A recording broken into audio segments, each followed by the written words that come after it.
කාටවත් ෆොටෝ හදලා දෙන්න කිය වද දෙන්න ඕනි නෑ. මෙන්න හදන ක්‍රමේ.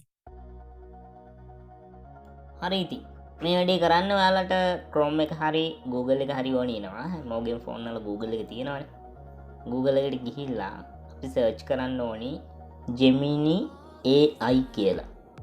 සර්ච් බාර් එකේ ගහලා අපි සර්ච් කරගන්නවා. ඊට පස්සේ ඉස්සෙල්ලාම එනවා Gemini එක. එයාලගේ icon එකත් එක්ක Gemini එක එනවා.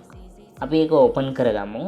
ඕපන් කරගත්තට පස්සේ අපි සර්ච් කරන්න කලින් මේ සෙටින් ටික හදා ගන්න ඕනි. ඉස්සෙල්ලම ඉමේජ් එකට දා ගන්න ඕනි. ඊට පස්සේ අප්ලෝඩ් කරගන්න ඕනි අපි හදන්න යන ෆොටෝ එක.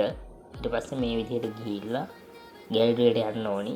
ගැලරියට ගියාට පස්සේ අපි ෆොටෝ එක සිලෙක්ට් කරලා ඒ ෆොටෝ එක එතෙන්ට අප්ලෝඩ් කරගන්න ඕනි.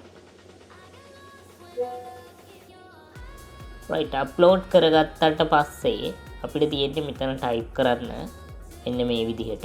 ඔයාලට අපි දාලා තියෙන කමෙන්ට් එකක් විදිහට ඒක කොපි කරලා පේස්ට් කරගන්න. නැත්නම් මේක බලන්න මේ විදිහට ටයිප් කරගන්න. ඔයාලට වෙනසක් කරගන්න ඕන නම් මේ විදිහට වෙනස් කරගන්න පුළුවන්. ඔයාලට අදාළ දේවල් මේකේ කැමති විදිහට වෙනස් කරගන්න. ඊට පස්සේ ලස්සන ෆොටෝ එකක් අවසානයේ හදා ගන්න පුළුවන්. රයිට් මේ විදිහට තියෙනවා. ඔයාලට කියව ගන්න පුළුවන්. නැත්නම් ලේසි මේක කොපි කරලා පේස්ට් කරගන්න එක ඇත්තරම.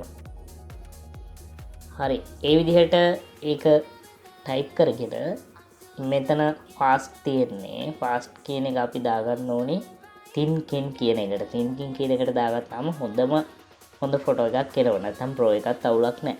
එහෙම දාගෙන ඇරෝ එක සිලෙක්ට් කරලා සෙට් කරාට පස්සේ එයාලා ප්‍රොසෙස් කරගන්නවා අපි දාපු ෆොටෝ එක සහ ප්‍රොම්ප්ට් එක.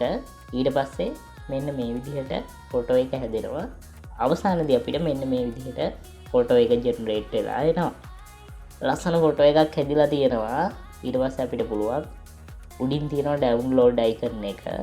ඒක උඩ එකපාරක් ක්ලික් කරලා ඩවුන්ලෝඩ් කරගන්න පුළුවන් ඔයාලගේ ෆෝන් එකටම.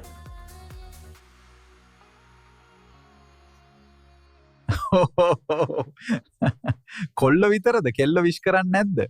හරි එයාලට මෙන්න ක්‍රමේ. Go to the Gemini AI as before. මේ ෆොටෝ එක හදාගන්න ඕනේ ප්‍රොම්ප්ට් එකත් අපි දාලා තියන්නම්. ඒක කොපි කරගෙන පේස්ට් කරගන්න. ඊට පස්සේ ඔයාලට ඕන නම් මෙතන කියව ගන්න පුළුවන් මොකක්ද දීලා තියෙන්නේ. කොයි විදිහටද ෆොටෝ එක හැදෙන්න ඕනේ කියලා තියෙනවා. ඊට පස්සේ මේ arrow mark එක ටච් කරාම මේ විදිහට ෆොටෝ එක හැදෙන්න පටන් ගන්නවා. අවසානයේදී අපිට එන්න මේ විදිහේ ෆොටෝ එකක් හදාගන්න පුළුවන්. ඉතින් ඔයාලට ඕනි දේවල් වෙනස් කරගන්න, ඒ දේවල් කරගන්න පුළුවන්. අන්තිමට මේක ඩවුන්ලෝඩ් කරගත්තාම අවසානයේදී මෙන්න මේ විදිහේ ලස්සන ෆොටෝ එකක් ඔයාලට හදාගන්න පුළුවන්.